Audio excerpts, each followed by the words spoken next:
propio, específico del derecho de la Unión. Y quien tiene competencia para definir lo que es o no es el Tribunal de Justicia de la Unión Europea y no los tribunales supremos con función constitucional o los tribunales constitucionales de los Estados Unidos. Para definirlo, para precisarlo, tendrá que tener en cuenta, como no puede ser de otra manera, las constituciones de los Estados miembros y la jurisprudencia de los tribunales constitucionales o supremos con función constitucional. Pero lo hará el Tribunal de Justicia utilizando los métodos de interpretación que utiliza a la hora de interpretar los tratados o a la hora de interpretar las diferentes disposiciones. Los métodos de interpretación que utiliza son el literal, atendiendo al análisis del lenguaje, el contextual, el análisis histórico, y el método estrella del Tribunal de Justicia, atendiendo a los tratados, es el método teleológico, tratando de dar utilidad o efecto útil a eso que dice el tratado, que es la identidad nacional o identidad. Roca Fernández dice que estamos ante un concepto relacional, porque el Tribunal de Justicia se ve obligado a acudir al derecho interno de los Estados Unidos, claro, a sus constituciones, para ver qué dice, a la jurisprudencia de los tribunales constitucionales, para tratar de entender qué es la identidad constitucional de un Estado de otro. Porque puede haber estados donde hay una identidad constitucional más consolidada y otros que no. Hay estados más viejos, con constituciones más viejas, y estados con constituciones más modernas. Estados más modernos, al menos desde la perspectiva del régimen constitucional y su identidad constitucional. Porque lo que leemos en la identidad nacional es la identidad constitucional, no la identidad nacional. Porque eso nos llevaría a otro concepto distinto, más político, de esencias nacionales, que nos llevaría a buscar en el origen de los tiempos, cuando nacieron esos estados, cómo se configuraron y qué define su identidad. Pensamos en estados modernos constitucionalmente, como los estados de la última ampliación, los estados del este, cuando se separan de la Unión Soviética y la Soviet, que son nuevos regímenes constitucionales. Si su identidad nacional tenemos que buscarla al borde de los tiempos, no es lo mismo que si la buscamos en la Constitución actual. Lo mismo ocurre con estados viejos como España. No es lo mismo buscar la identidad nacional española en su identidad constitucional actual que en la Constitución del 78, que si nos remontamos al siglo XV o el siglo XVI. La identidad no es la misma. No, la identidad nacional es la identidad constitucional y no puede ser, en mi opinión, al menos, la identidad nacional en el sentido político, en el sentido romántico del concepto. Es sin duda también un concepto subversivo. ¿Por qué? Porque, como dice Martinico, que utiliza este concepto subversivo, puede ser utilizado por los tribunales constitucionales y los tribunales supremos, con función constitucional, como ariete o escudo de defensa frente a la primacía del derecho de la Unión Europea. Ese es uno de los grandes desafíos a los que tiene que hacer frente el Tribunal de Justicia de la Unión Europea. El Tribunal de Justicia siempre va a partir, o siempre parte, de una perspectiva monista, de una perspectiva en la cual el ordenamiento jurídico de la Unión Europea es un ordenamiento jurídico autónomo que se debe a los tratados, que debe su existencia a los tratados y que se sustenta en los tratados. No depende de las constituciones de los Estados miembros. Los Estados serán señores de los tratados, pero una vez han hecho los tratados, son estos, y solo estos, los que legitiman el derecho de la Unión y la propia función de la Unión y del Tribunal de Justicia. Y que no quiera, pues que se marche, porque no dejan de ser tratados y abren la puerta a cualquier Estado a esto. Esto hace esta visión monista del Tribunal de Justicia, que en realidad entiende la primacía del derecho de la Unión Europea cuando una norma de derecho de la Unión está en conflicto con una norma de derecho interno, que sea la Constitución. Si la norma genera obligaciones claras y precisas y derechos, pues la norma de derecho de la Unión Europea prima sobre la norma nacional, aunque sea constitucional. Y ese conflicto que se resuelve por la primacía, aunque el Tribunal de Justicia dice primacía, en realidad está queriendo decir supremacía, porque el derecho de la Unión Europea es supremo sobre el derecho interno. Es verdad que para intentar resolver el conflicto, las teorías pluralistas, del constitucionalismo multinivel, de las constituciones en red, tratan de resolver el conflicto a través de visiones pluralistas y de diálogo jurisdiccional entre jurisdicciones. Pero no olvidemos que la visión del Tribunal de Justicia es monista. Los tribunales constitucionales, los tribunales supremos de función constitucional, la mayoría de ellos también, tienen una visión más bien dualista, en la cual es la Constitución la que abre la puerta a la entrada del derecho de la Unión y buscan esa relación de una forma más plural y intentan aceptar la primacía del derecho de la Unión a través del principio de competencia. Por tanto, no hay supremacía, no hay relación jerárquica, sino cuestión competencial. En realidad, desde el punto de vista del Tribunal de Justicia, por supuesto que hay una cuestión competencial, porque donde no hay derecho de la Unión Europea, porque no tiene competencias de la Unión, o aun teniendo competencias de la Unión, esta no las ha ejercido, no hay derecho de la Unión, y si no hay derecho de la Unión, difícilmente puede haber conflictos porque no habrá primacía al no haber norma de derecho de la Unión que aplicar. El diálogo es muy importante y el instrumento de la identidad constitucional para el Tribunal de Justicia, desde cuya perspectiva estoy enfocando la intervención, puede servir como un instrumento para potenciar el diálogo, potenciar la cooperación con los tribunales nacionales, en especial los altos tribunales o las altas jurisdicciones, cuando le plantean cuestiones prejudiciales. No olvidemos que el Tribunal de Justicia es una justicia arrogada, no puede actuar de oficio y solamente habla, o bien cuando le plantean cuestiones prejudiciales de los propios tribunales nacionales, o bien cuando conoce de recursos de incumplimiento por parte de la Comisión, por parte de los Estados miembros, contra Estados que están incumpliendo el derecho de la Unión Europea por no aplicar la primacía del derecho de la Unión. Diferentes mecanismos, a partir de hay otros mecanismos, ¿no? Recursos por parte de Estados miembros contra la normativa del derecho de la Unión, que también pueden llevar a que el Tribunal de Justicia pues dialogue de alguna manera, aunque sea indirecta, con los tribunales nacionales. Lo que sí quería decir es que la pieza estrella de la cooperación, que sin duda ha sido, hasta recientemente al menos, por el caso de Polonia y Hungría ha habido dos mecanismos, pero fundamentalmente el mecanismo este ha sido la cuestión prejudicial. Como saben, la cuestión prejudicial del juez nacional que tiene que aplicar para resolver un asunto en el que hay derecho de la Unión, está dentro del ámbito del derecho de la Unión, dudas sobre la validez de la norma de derecho de la Unión Europea o sobre su interpretación y plantea una cuestión perjudicial ante el Tribunal de Justicia sobre la validez del derecho de la Unión o sobre la interpretación y su relación con la norma interna. La cuestión prejudicial, el problema es que, aunque la sentencia, la resolución del Tribunal de Justicia vincule al órgano jurisdiccional nacional, en realidad es el órgano jurisdiccional nacional el que va a acabar resolviendo el asunto. Con lo cual, quien tiene la última palabra, aparentemente, en ese diálogo, es el órgano jurisdiccional nacional, que puede no hacer caso al Tribunal de Justicia, aunque vincule su sentencia, porque se sienta más vinculado por su constitución, en especial los tribunales constitucionales, que son los máximos garantes del derecho de la Constitución respectiva.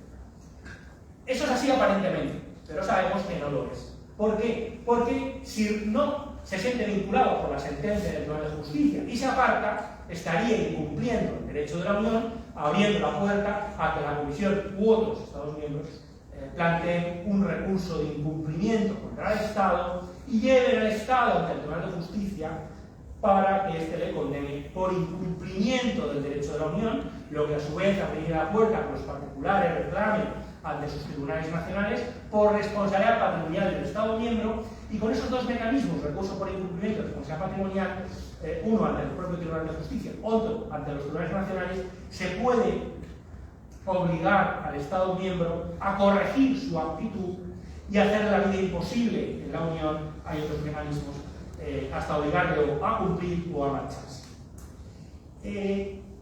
Bien, el concepto jurídico en la propia jurisprudencia del Tribunal de Justicia ha ido evolucionando, ha ido de forma, digamos, casuística, donde ha ido respondiendo a cuestiones, a veces de forma directa, a veces no, sobre la identidad nacional, sobre la identidad constitucional de los Estados miembros. Los abogados generales han sido más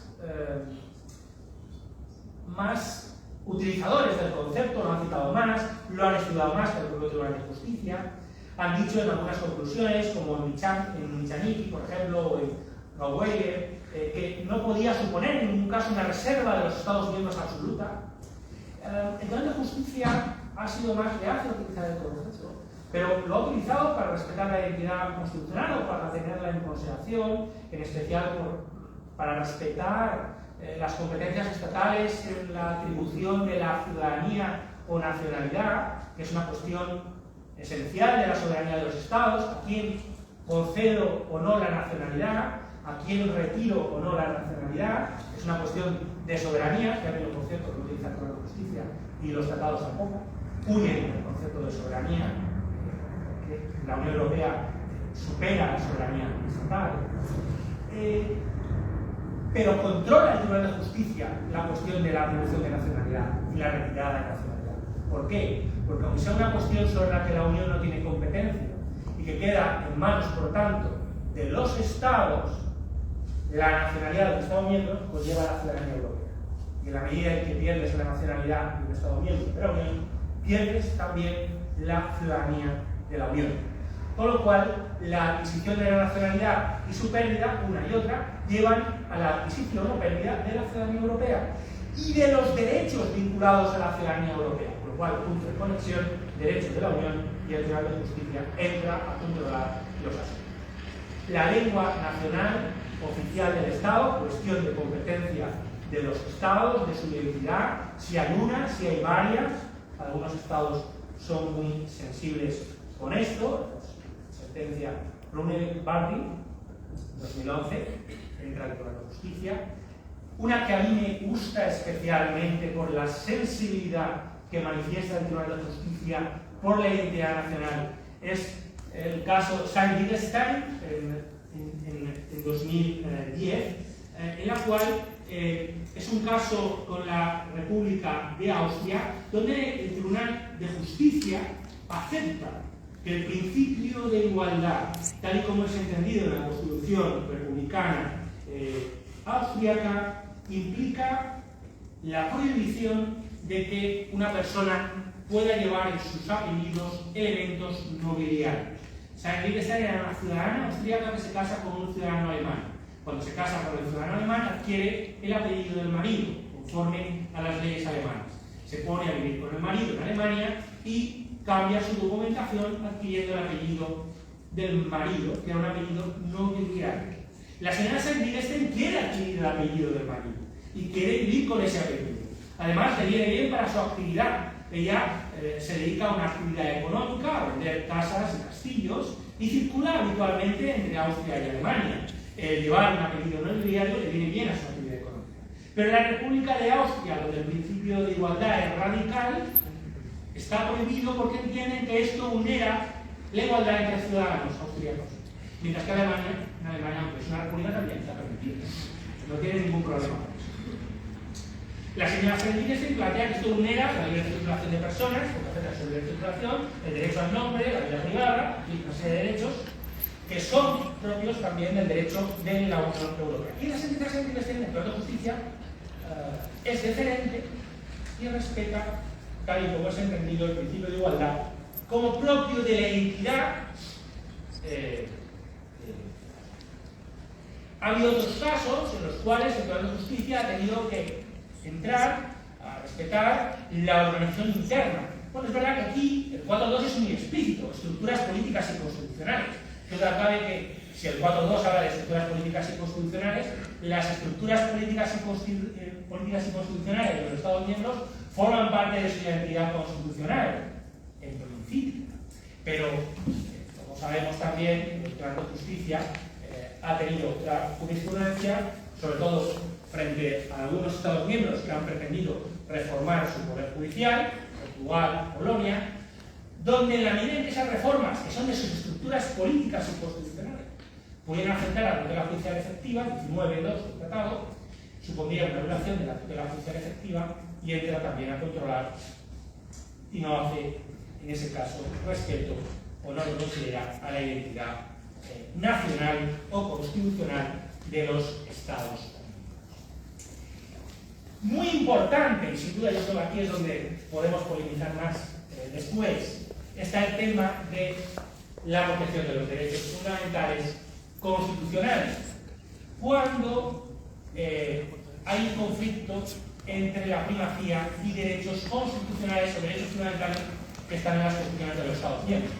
Porque aquí entra la Carta de Derechos Fundamentales de la Unión Europea, si estamos dentro del ámbito de aplicación de la Carta, para lo que se exige conforme al 51, que los Estados miembros estén aplicando el derecho de la Unión. El Tribunal de Justicia ha entendido que es que haya derecho de la Unión. Por tanto, la Carta tiene fuerza jurídica que el tratado, solamente es aplicable si hay una norma de derecho de la Unión Europea que llama a su aplicación. Como saben, los derechos contenidos en la Carta de Derechos Fundamentales se elabora en el año 2000, es un texto de derechos fundamentales muy moderno, y contiene derechos de inspiración en los tratados internacionales sobre derechos humanos, en particular el convenio, tiene derechos de inspiración en las tradiciones constitucionales comunes de los Estados miembros, que es la jurisprudencia tuteladora o garantista de los derechos fundamentales que ha desarrollado el Tribunal de Justicia desde los comienzos de la integración europea, desde Stauder, internacionales, etc. Los derechos fundamentales son principios generales del derecho de la Unión y los infiero, los derivo de las tradiciones constitucionales comunes de los Estados miembros y de los tratados internacionales sobre derechos humanos que haya ratificado la Unión o todos los Estados Unidos. Eso está en la Carta. Y la Carta vincula en su interpretación, a diferencia de antes cuando he hablado de la interpretación del cuadro, que es un precepto del tratado, la Carta sí dice o sí obliga al tribunal a cómo debe interpretar la propia Carta. La propia Carta dice que cuando los derechos que contiene la Carta estén también contenidos en los tratados, se interpretarán de conformidad con lo previsto en los mismos. Una vinculación directa al tratado. Cuando los derechos contenidos en la Carta se correspondan con derechos contenidos al convenio de derechos humanos, el Tribunal de Justicia estará obligado a interpretar esos derechos de conformidad con el convenio. Por tanto, establece que el convenio es un mínimo estándar, cosa que dice en el 52.3 y luego repite explícitamente como mínimo estándar en el 53 cuando habla del nivel de protección. Cuando los derechos contenidos en la Carta son equivalentes a los derivados de las tradiciones constitucionales comunes de los Estados miembros, se interpretarán de conformidad con estos. 52.4 de la Carta. Cuidado, porque tienen que ser derechos derivados de las tradiciones constitucionales comunes, no de las constituciones.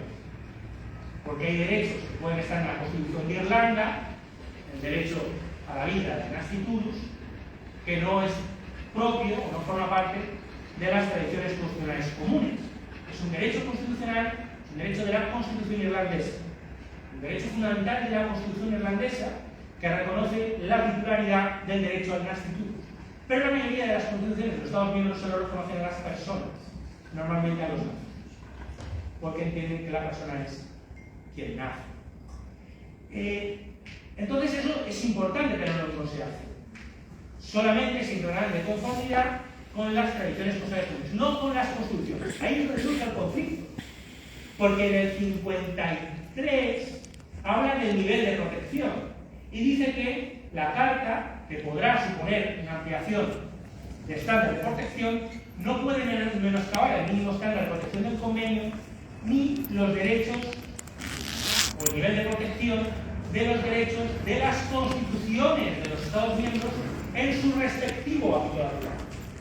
Esto es lo que planteó el Tribunal Constitucional Español, en el caso Meloni, cuando planteaba la Constitución Judicial, si podía utilizar el 53 para tutelar un derecho a un proceso con todas las garantías, con un nivel de protección superior al que había en Italia o a nivel europeo respecto a las condenas en ausencia.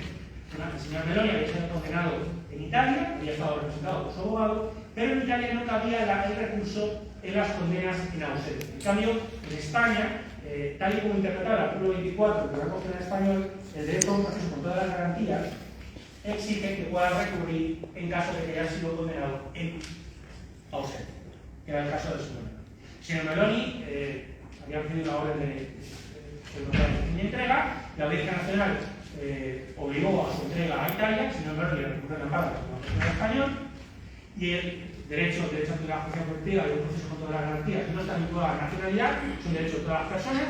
El señor Meloni en ese momento estaba en España y por tanto era titular de ese derecho.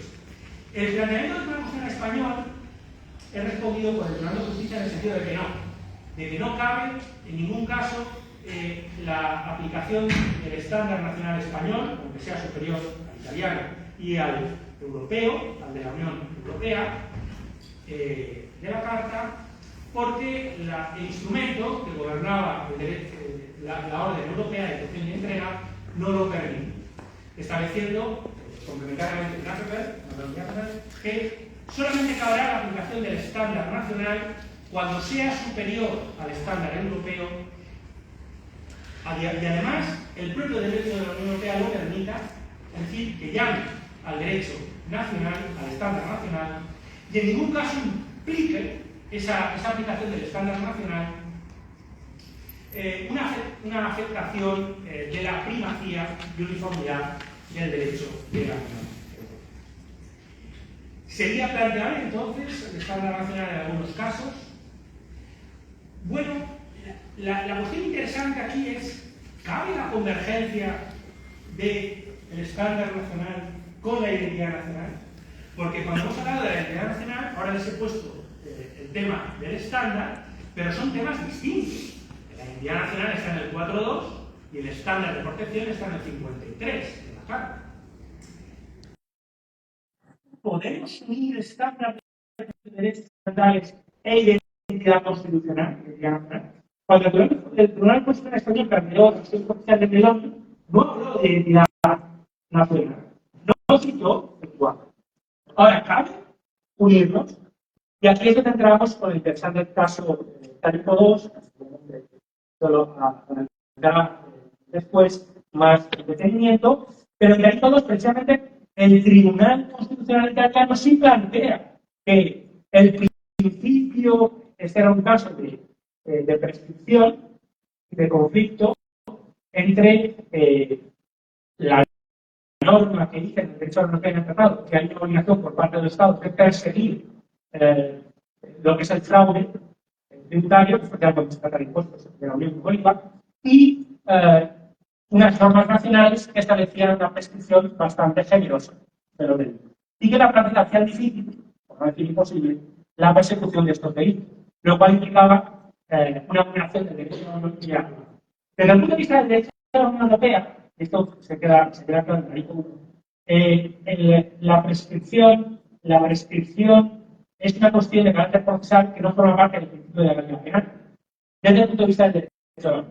El problema es que desde el punto de vista de la Constitución italiana, la prescripción forma parte del principio de legalidad penal, que es un principio constitucional. Y entiende el Tribunal Constitucional italiano que forma parte del principio de la Constitución. Ahí aunamos, por tanto, el conflicto de primacía frente a estándar de protección de derechos, en este caso, del principio de un principio constitucional, un derecho, como es el principio de legalidad penal. El Tribunal de Justicia, en el artículo 2, acepta, aunque en realidad no utiliza el argumento de la identidad constitucional, pero quiere aceptar, de fondo, que es aceptable que si tu principio de legalidad penal es así de exigente, limites la primacía del derecho de la Unión. En mi opinión, en realidad, no porque forme parte de tu identidad constitucional, sino porque defiende el Tribunal de Justicia que en la medida en que la prescripción forma parte del principio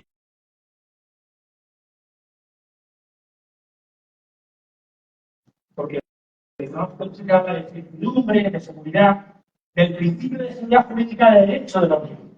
Desde mi opinión, en realidad, está aplicando ese principio de seguridad jurídica desde el punto de vista del derecho de la Unión y no la identidad constitucional. Pero en realidad, autores plantean que en realidad está aceptando la identidad constitucional como límite a la privacidad. Supongo que todos tenemos oportunidad de dialogar o compartir sobre esta cuestión. Y voy a acabar, para no alargarme más, con los desafíos que plantean Tarico 2 y, bueno, que siguen, que es precisamente que los tribunales nacionales puedan conectar, puedan tratar de converger, o hacer converger, la protección de su estándar de derechos fundamentales, que son de sus constituciones, pero que no derivan de las tradiciones constitucionales comunes de los Estados miembros o principios constitucionales, que forman, y esa es la problemática, convencer que esos derechos fundamentales, esos principios, forman parte de la identidad constitucional de un Estado. Convencer al Tribunal de Justicia. Y que, por tanto, puede suponer un límite de la primacía ex 4.2 del tratado. Pero tenemos que tener cuidado, porque hay identidades constitucionales donde algunos principios o derechos son evidentes. El caso Salvini, por ejemplo, lo evidencia en Austria. Pero ¿qué decir del derecho a la vida de las culturas? Claro.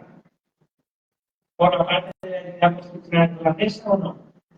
Y otros principios constitucionales, como las cuestiones de cooperación con algunas religiones o con algunas confesiones religiosas, como puede ser el caso de Polonia, y en menor medida está, tal como está la cuestión española, más abierto España.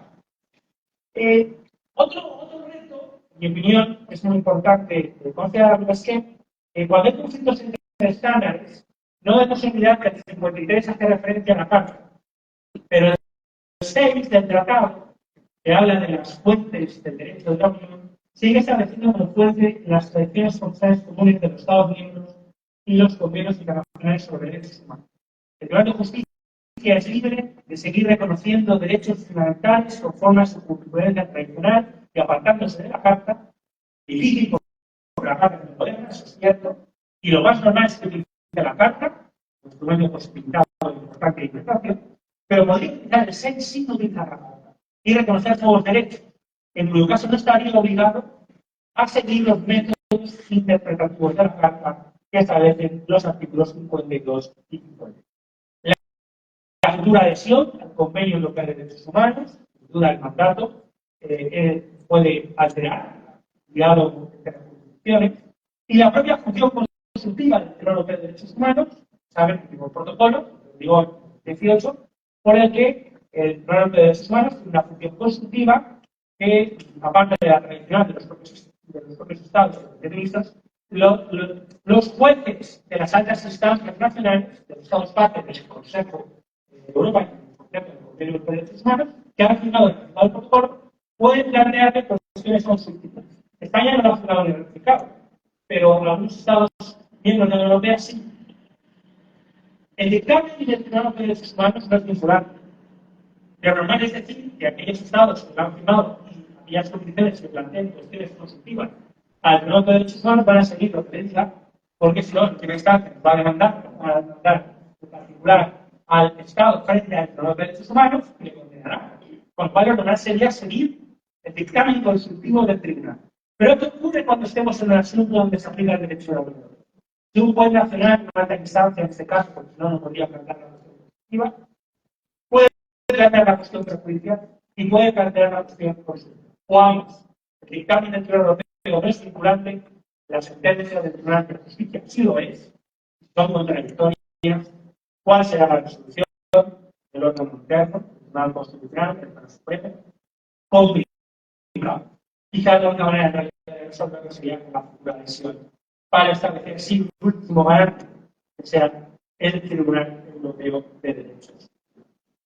Importante también, en mi opinión, el diálogo, pero un diálogo, yo siempre digo, que no sea de sordos, que no sea un diálogo de sordos, que no sea un diálogo, que no sean monólogos, por parte del Tribunal de Justicia, por parte de los tribunales constitucionales. Salimos sin duda que antes una sala buena en ese sentido, positiva en ese sentido, de que no fueron monólogos, pero quizás son las de las leyes también es interesante en ese sentido, pero son excepciones a los supuestos de conflictos o más bien de diálogos de sordos entre jurisdicciones que siguen planteamientos monistas y dualistas en un caso, monistas y pluralistas en uno y en otro caso. Estos serían mis planteamientos, no son más bien conjeturas o mis opiniones, decisiones que voy a acabar citando a Javier María, que dice negra espalda del tiempo. Hablo desde la más estricta subjetividad y de qué otro modo puede ser posible, si acaso de mis intenciones, acaso de mis impresiones. Estas son mis impresiones sobre este interesante tema y espero escuchar a Calógero los mayores perspectivas.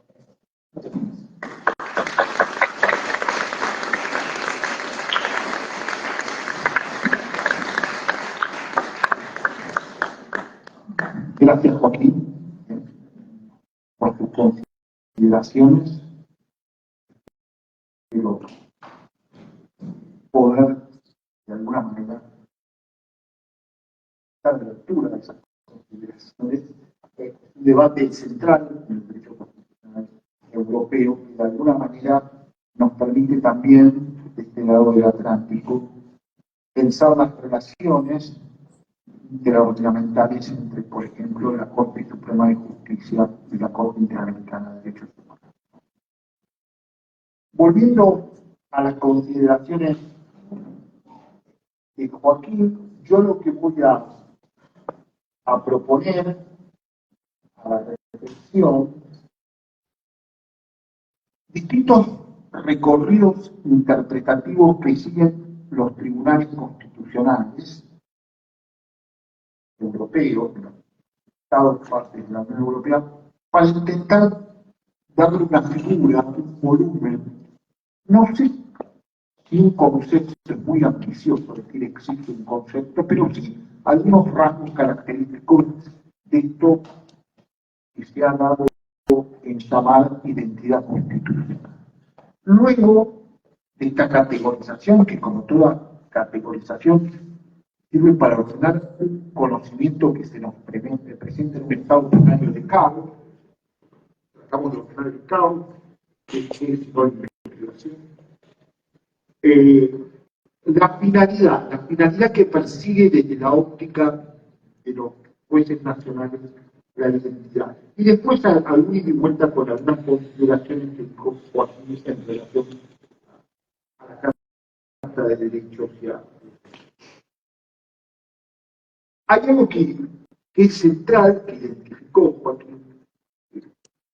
Nunca antes tan evidente la certeza de esa frase: depende del punto de observación, se va a determinar el carácter o el volumen del hombre. Para el paisaje no es lo mismo desde un monte que desde un plano. Bueno, desde el punto de observación del derecho de la Unión Europea, el derecho es autónomo. O sea, la verdad, entre comillas, no importa mucho que dicen las constituciones. Eso lo desde el otro, desde el frente de otro punto de vista, es central lo que dicen las constituciones, porque nadie llevado a la fuerza a integrar un proceso de la naturaleza supranacional que implica atribución de competencias. Yo siempre causo el mismo ejemplo, que por ahí lo visualizamos mejor. ¿Cómo es posible que el Estado, ¿no?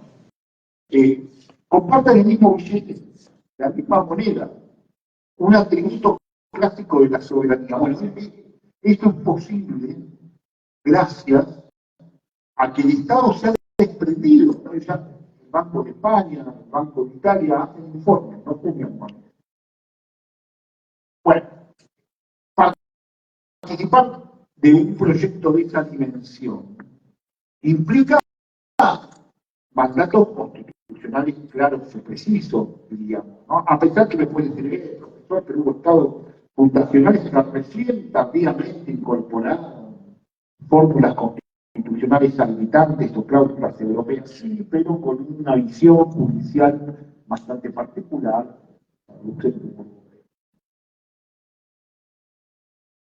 ¿Cuáles son estos recorridos?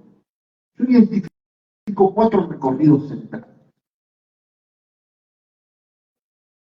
El primer recorrido es un poco el origen dogmático del debate, que es el derecho constitucional.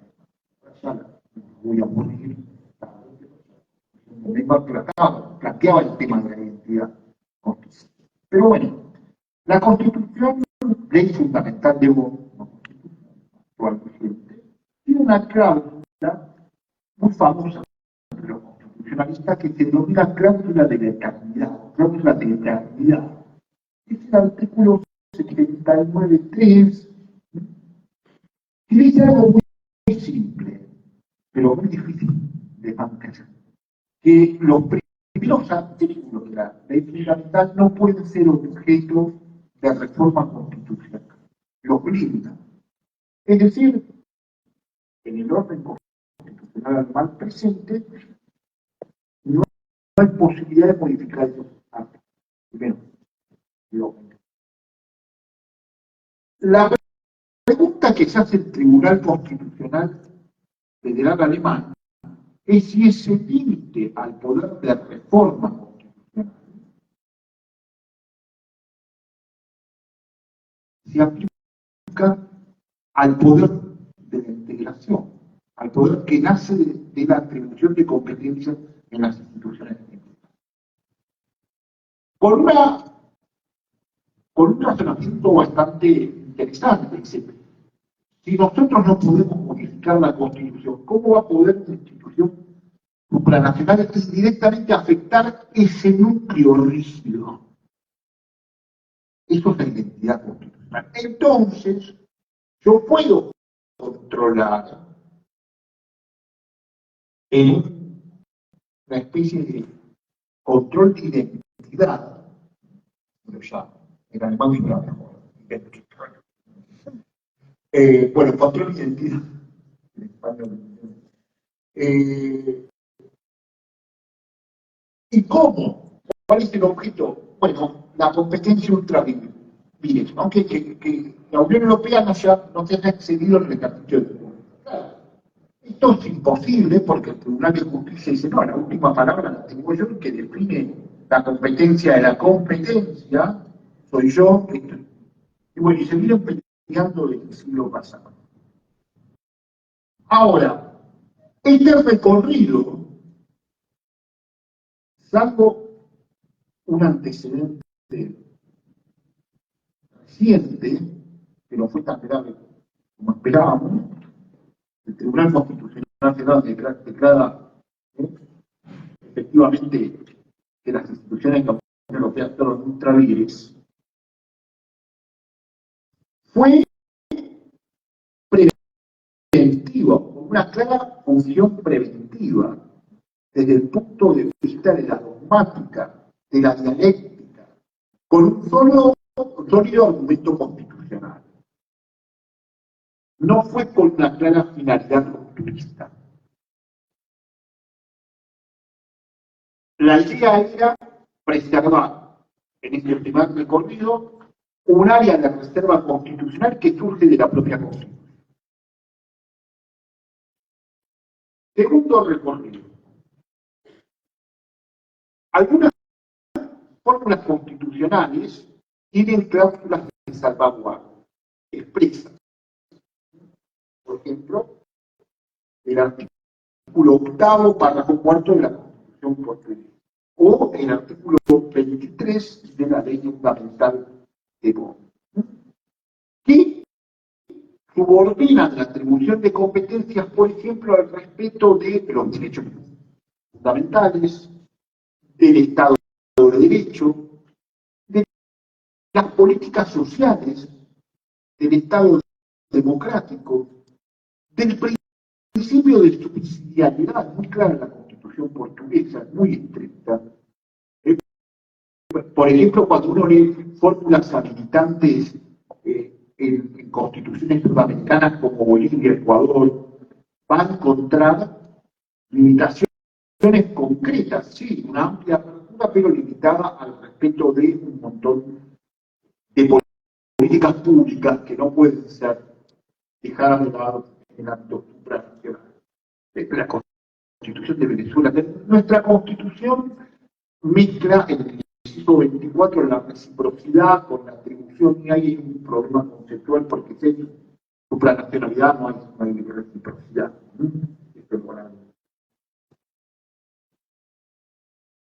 Entonces, el segundo recorrido implica una limitación ya también de naturaleza preventiva, pero una salvaguarda expresamente consagrada en el texto constitucional. No es defender un límite al poder de la reforma constitucional.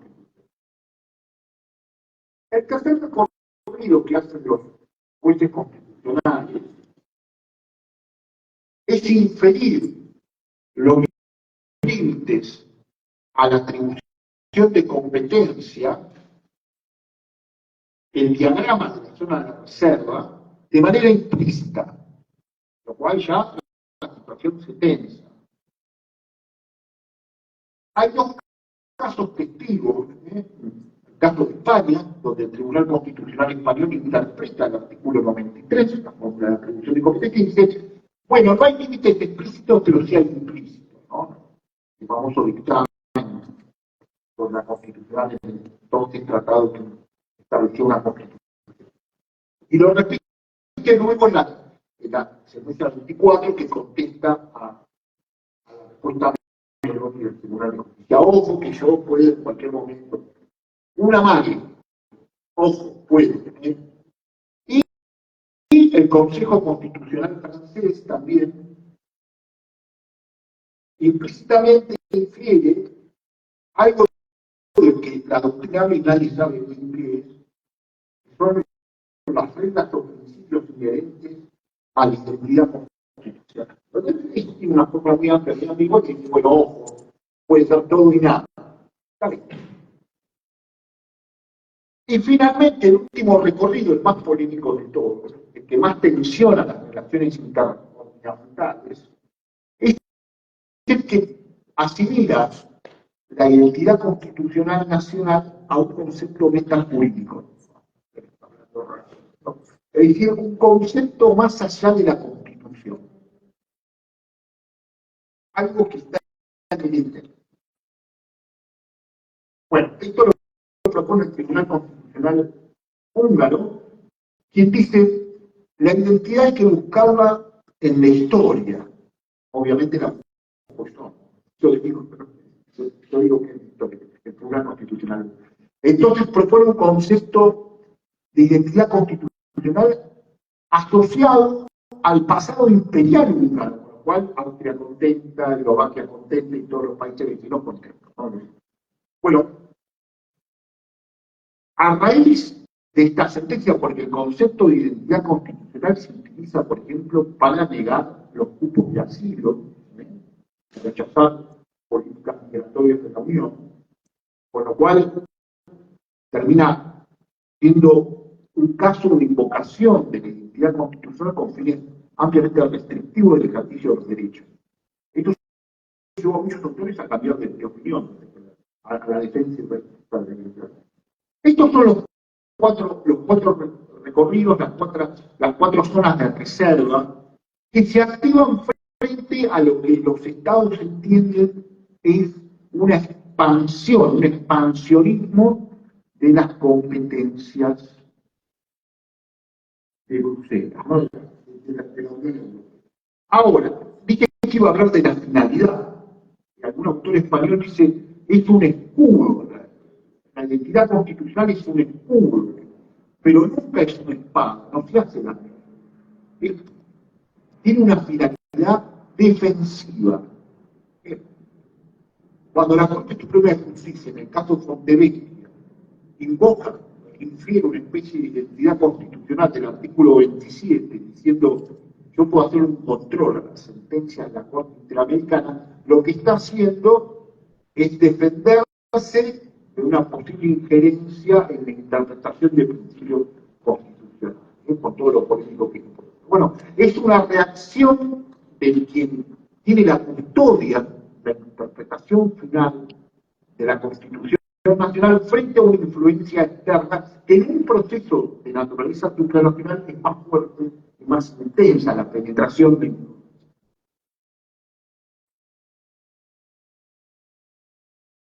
Ahora, en ninguno de estos recorridos uno puede hablar de una finalidad rupturista, como sí ha ocurrido, por ejemplo, el caso que todos comentamos, digamos, esto es el caso de Polonia, que ahora nadie habla porque un cambio de gobierno, bueno, europeísta, conservador,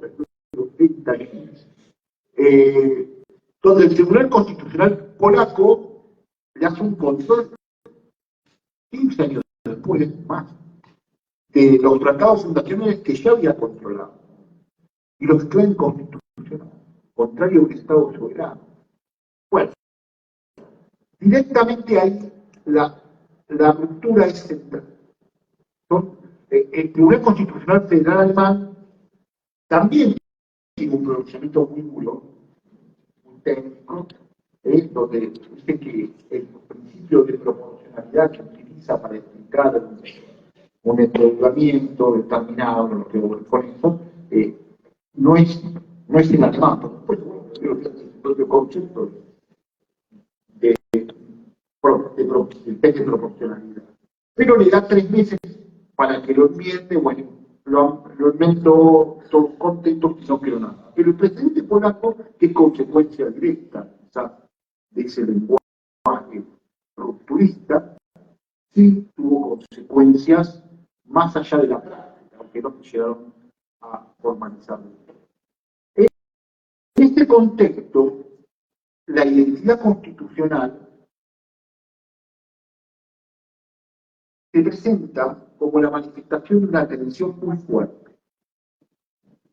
Una tensión muy fuerte que, en mi opinión, es producto de sistemas de derecho concurrentes. Tenemos sistemas constitucionales, nacionales, que, como en una cadena de espejo, se reflejan en el sistema del Convenio Europeo, en la Carta de Derechos Fundamentales de la Unión Europea, en el sistema universal, si se quiere, de Naciones Unidas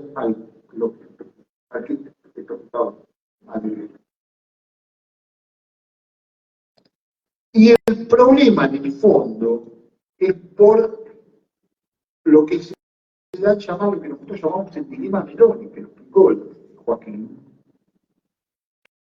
que cómo reconocer un nivel de protección, yo Tribunal Constitucional, cómo reconocer un nivel de protección menor al que yo reconozco en mi Constitución. Yo la voy a interpretar, porque en el fondo todo es un problema de interpretación. No de mí, no de mí. Y es un dilema muy fuerte, porque Rubio un artículo famoso, yo siempre lo cito, es no destruir el sistema, ¿no? Incorporar una cláusula como la del 53, que copia, compilar el 53 del convenio, un derecho internacional de los humanos que sigue la lógica de la subsidiariedad a un sistema supranacional, implica desconocer la lógica de primacía y autonomía del sistema. Y eso va a llevar a un conflicto como ese, y lo llevó en menor. Pero claro, hay que decir que se trataba de un derecho armonizado. Eso es central. En los casos tálicos no se trataba de un derecho armonizado. Pero sí se trataba de una euroorden. Ya una vez que es una euroorden, pero digamos que establece la extradición, ¿no? Por el principio de confianza mutua, uno en un pedido de entrega, no es una extradición técnicamente, un pedido de entrega, lo debe entregar automáticamente, salvo que haya una de las causales que establece la decisión marco sobre la entrega, que son muy pocas. ¿Qué ocurre, por ejemplo?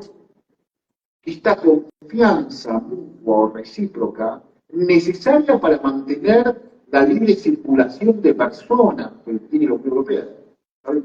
Y solución de fronteras interiores, cruzar de un estado a otro, no que cruzar de un municipio a otro dentro de un país. Esto implica libre circulación de personas, pero del delito. Meloni, mafioso, como que terminó, Meloni terminó en España, nadie lo paró para tener el documento. Esta libre circulación, claro, el problema son los juicios en ausencia, ¿no? Pero no los voy a complicar. El dilema Meloni, meses después, fue contestado otra vez por Campus, por el Tribunal Constitucional Federal Alemán.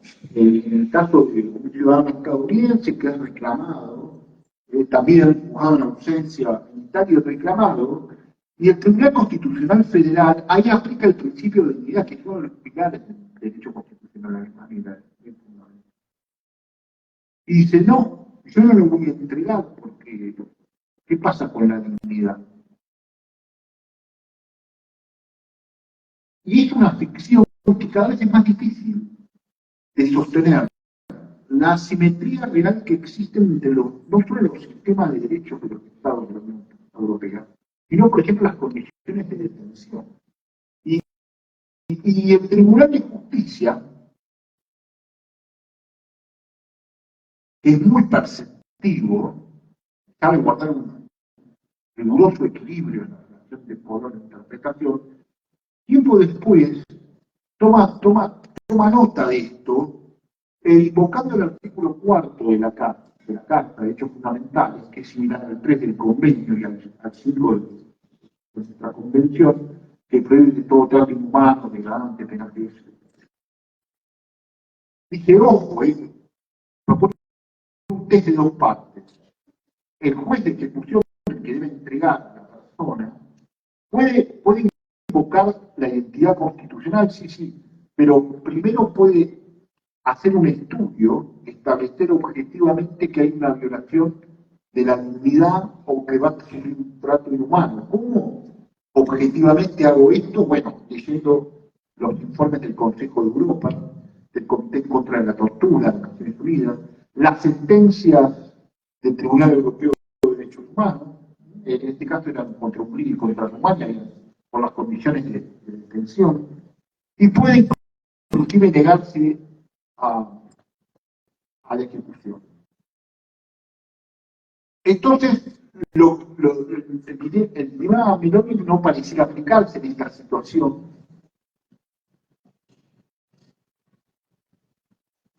El dictamen 213 que rechaza la adhesión de la Unión Europea, el convenio europeo que reafirma a Meloni que es de aplicación automática, salvo circunstancias excepcionales, comienza, yo comentaba que estaba terminando una colaboración, comienza a convertir este principio de primacía absoluta donde anida la identidad constitucional de la Unión Europea en una primacía consensuada, producto de método dialógico. El Tribunal de Justicia, a través de ese valiosísimo instrumento que es la cuestión prejudicial, comienza a dialogar y comienza a reconocer que los niveles de protección tienen más. Como es como ocurre en el derecho internacional de los derechos humanos, donde es un mínimo, pero el promedio te lleva a donde te lleva el sistema.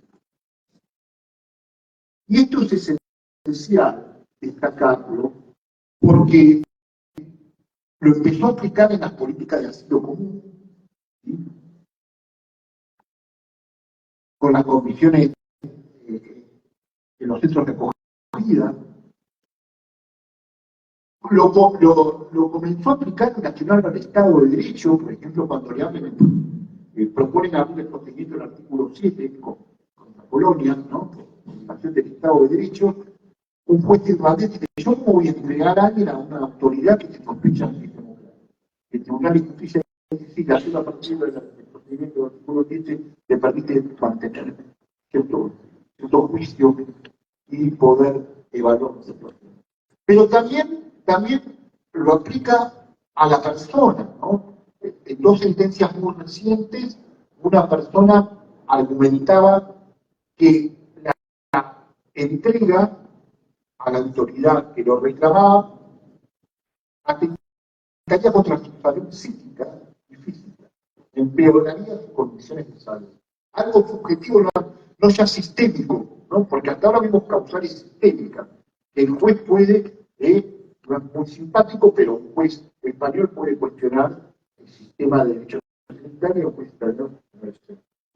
Bueno, no va para nada de acuerdo con la confianza reclamada, pero es una toma de la realidad de conocimiento. Claro, las consecuencias de esto, o unidad familiar, ¿sí? Yo no tengo, o casos de discriminación.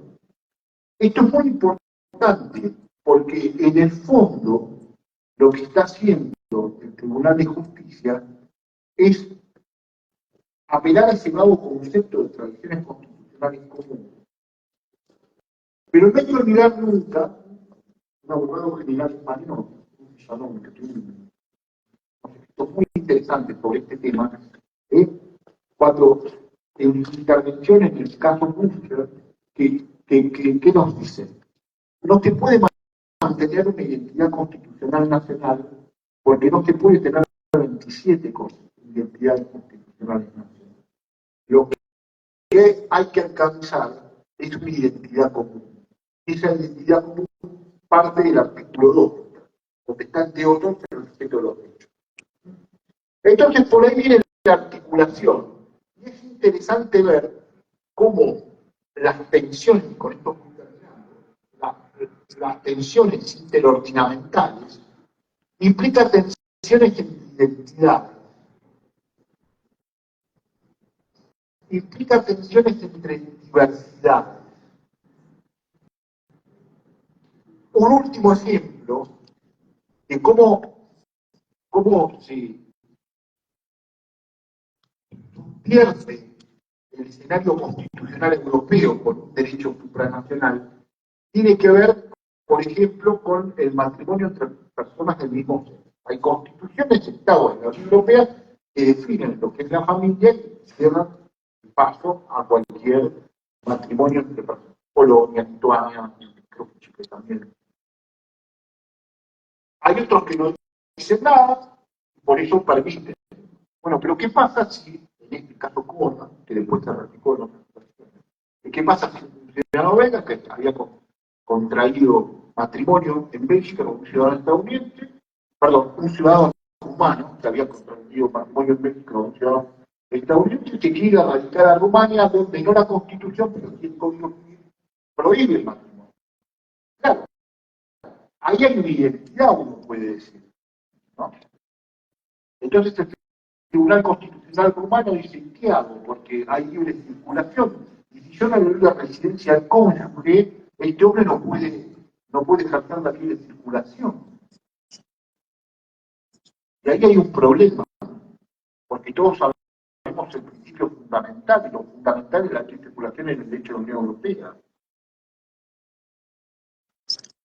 Y entonces el Tribunal de Justicia dijo, no, primacía del derecho de la Unión, no se puede disuadir a un ciudadano de la Unión de circular, y mucho menos de residir. Entonces, en ese caso específico se debe reconocer algo que el ordenamiento jurídico local prohíbe, directamente o no permite. Y ahí está la tensión, porque la tensión está en el diagrama final que se le da al sistema de derecho cuando tenemos más de un dibujante. Hay que ponerse de acuerdo cuál va a ser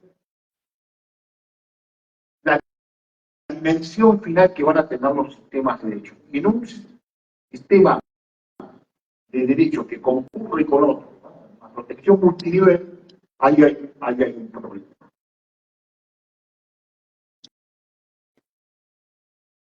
Finalmente, un poco retomando lo que dice Joaquín, la Carta de Derechos Fundamentales tiene efecto directo. Esto lo dice, sino lo dice el Tribunal de Justicia. Es más, al artículo 40, hay artículos que no, no es claro, pero el artículo 47, que es la tutela efectiva, que cambia todo, es decir, que un juez de paz en Italia, puede dejar de aplicar la norma siempre respetarle al juez de la ley. ¿Por qué? Porque contradice el derecho de la Unión Europea. Entonces, porque descentraliza. Entonces, es un debate actual, presente, sobre todo en Italia, en España, no tanto en Alemania. ¿Qué pasa con el control de constitucionalidad concentrado? La doctrina italiana dice que es parte de la identidad constitucional. Bueno, pero ahí hay un problema. Nosotros tenemos Problema similar con el control de convencionalidad, que promueve la descentralización del control. El caso Hellman, desde el punto de vista de la identidad constitucional, tiene que ver con que solamente la Corte Suprema de Justicia uruguaya puede dejar de aplicar una ley, lo dice la Constitución claramente. Lo mismo pasa en Chile, pasa en Panamá, en Paraguay. Y ahí es un problema. Bueno, problema que se arregla de una sola manera, dialogar. Gracias por vuestra atención y